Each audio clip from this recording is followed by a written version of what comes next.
Selanjutnya, mari sama-sama kita mengikuti acara ini. Insyaallah pada malam yang penuh mubarakah ini akan disejarahkan oleh Ustaz kita, Ustaz Ahmad Suryadi. Kepada Ustaz dengan ini kami persilahkan.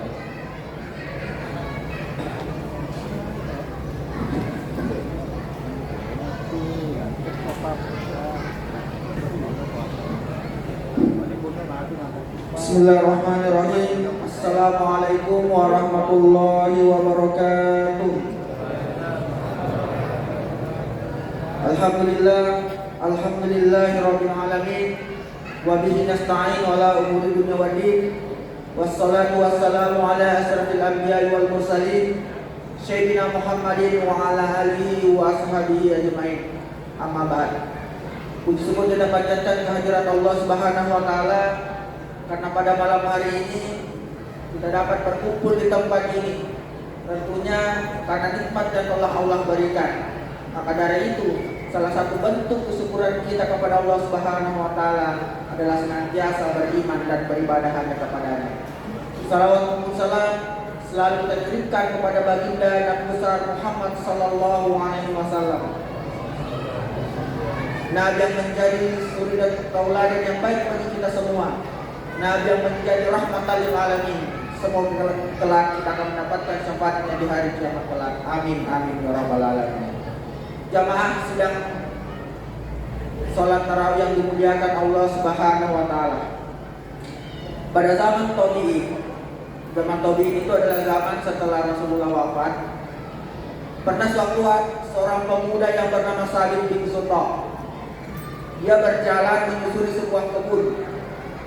Kebetulan saat itu dia merasa sangat lapar. Karena merasa sangat lapar, dia pun akhirnya menemukan sebuah buah. Dalam sebuah riwayat menjelaskan buah itu mirip seperti buah apel. Karena begitu girangnya mendapatkan sebuah apel, dia langsung mengupas buah itu dan memakannya. Baru setengah memakan buah apel langsung dia teringat, ini buah apel punya siapa? Dia merasa bahwa buah apel itu bukanlah haknya, meskipun dia dapatkan buah itu hanyut di sungai. Kemudian dia terpikir untuk mencari siapakah pemilik buah apel itu. Setelah berjalan, kemudian dia melihat kebun apel yang luas dan dia yakin bahwa orang yang berada di kebun apel itu adalah pemilik dari buah yang sudah dia makan. Setelah dia menemukan orang tersebut, yang menanyakan, apakah engkau pemilik buah ini? Penjaga itu menjawab, bukan. Buah ini bukan milik saya, tapi milik tuan saya. Silakan engkau berjalan lagi 50 km di atas bukit. Di situ terdapat rumah yang besar. Itulah pemilik dari buah yang sebenarnya. Setelah berjalan mendaki dengan perjalanan yang begitu berat, akhirnya dia sampai ke rumah itu. Setelah mengetuk pintu, akhirnya datang sosok setengah baya, orang tua. Wahai bapak, engkaulah pemilik dari buah apel ini. Benar. Aku mohon maaf bapak, tadi aku sangat lapar. Ada buah apelmu yang hanyut kemudian aku makan. Di sini masih ada setengah dan ini aku kembalikan kepadamu. Langsung bapak berkata, enakmu, setengah sudah mau makan, setengahnya lagi kasih kak. Saya tidak mau. Kemudian terus bagaimana? Ucap pemuda tadi, buah apel ini saya halalkan untukmu, yang penting kamu mau penuhi satu syarat dari saya. Apa syaratnya? Engkau nikahi putriku. Langsung kaget ini pemuda. Dapat dalek Magdaleno, plus dia melimpah. Sudah dapat apel plus bisa menikahi putrinya. Langsung pemuda tadi, siap. Aku siap memenuhi syaratnya. Tapi apa kata bapak tadi? Tunggu dulu. Anak saya itu buta, tuli, bisu, lumpuh. Langsung mati coli dari pemuda. Yang awalnya sangat girang, langsung loyo waktu mendengar apa yang dikatakan bapak tadi. Kemudian pemuda itu tidak jadi, pak, saya tidak mau. Apa enaknya itu bisu, tuli, lumpuh. Ya, kemudian bapak tadi bilang, oke silakan. Tapi apa yang kamu makan ini saya haramkan. Kemudian pemuda tadi teringat sabda Rasulullah, barang siapa yang memakan benda haram, di dalam tubuhnya hanya api neraka yang bisa membersihkan. Akhirnya dengan sangat terpaksa pemuda tadi menerima saran yang diberikan. Kemudian setelah ijab kabul dan tanda cara akhirnya, dia masuk ke kamar istrinya. Meskipun dia tahu istrinya itu adalah seorang bisu, tuli, lumpuh, tapi dia tetap mengucapkan salam. Karena dia tahu kalau bukan manusia menjawab, ada malaikat yang menjawab salamnya. Kemudian dia mengetuk pintu dan mengucapkan Assalamualaikum warahmatullahi wabarakatuh. Tak lama kemudian muncul balasan Waalaikumsalam warahmatullahi wabarakatuh. Langsung dia kaget. Ini ternyata wanita itu tidak bisu, karena dia jawab salam saya. Kemudian dia buka pintu, langsung tiba-tiba istrinya datang mencium tangannya, langsung kembali heran. Dia bisa jalan, dia tidak lumpuh, dan dia mengucapkan selamat datang wahai suamiku. Dia kaget lagi, ternyata dia bisa bicara. Karena masih kaget, dia langsung kembali datang ke mertuanya. Bapak bohong Ki, saya tadi masuk ke kamar, istri saya bisa menjawab salam saya, dia bisa berjalan, dia bisa bicara. Kemudian mertuanya tadi, anakku saya katakan bisu bukan karena dia tidak bisa bicara, karena dia tidak pernah membicarakan hal yang sifatnya sia-sia, tidak pernah berdusta dan tidak pernah berkata-kata bohong.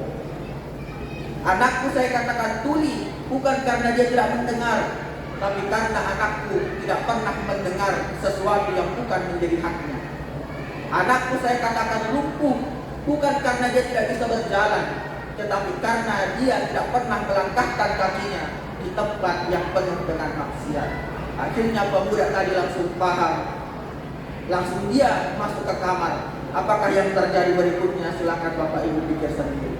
Jamaah yang dimuliakan Allah Subhanahu wa taala. Apa hikmah dari kisah tadi? Ternyata perkawinan antara pemuda tadi dengan anaknya si bapak tadi itu melahirkan salah satu sosok ulama yang sangat besar, yakni Imam Abu Hanifah. Dan kita ketahui bersama, Imam Abu Hanifah itu adalah salah satu tokoh imam mazhab yang karyanya sangat terkenal.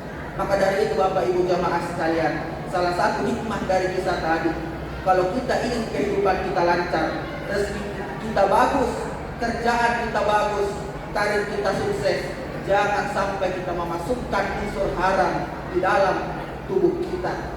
Karena sesungguhnya apabila ada satu zat haram yang kita konsumsi, tidak akan bisa hilang kecuali api neraka yang membersihkan hal tersebut. Kemudian Bapak Ibu jamaah sekalian, mungkin kita berpikir benda yang haram hanya benda seperti kalau kita makan babi. Tidak Bapak Ibu jamaah sekalian. Kalau harta yang kita konsumsi, sesuatu yang kita makan, kita peroleh dengan cara yang tidak halal, dari hasil korupsi, dari hasil menggelapkan dan lain sebagainya, itu berarti meskipun makanannya halal, tetapi kalau diperoleh secara tidak halal itu sama saja. Maka dari itu jamaah sekalian, mari kita senantiasa berdoa agar kelak harta yang kita cari, harta yang kita miliki, dan harta yang kita punya itu terbebas dari sifat-sifat maupun unsur-unsur zat haram. Kalaupun memang terlanjur harta itu ada unsur haramnya, mari kita keluarkan. Banyak sekali cara untuk membersihkan harta, baik melalui infak, melalui sedekah, ataupun melalui ketentuan zakat. Karena kita ketahui bersama, zakat yang kita keluarkan, zakat yang kita berikan, itu adalah untuk membersihkan jiwa dan harta kita. Hadirin yang dimuliakan Allah Subhanahu wa taala, demikian ceramah yang singkat pada malam hari ini. Semoga bisa menjadi pembelajaran untuk kita semua dan kita dapat praktekkan dalam kehidupan kita sehari-hari. Hadanallahu wa iyyakum ajma'in. Wassalamualaikum warahmatullahi wabarakatuh.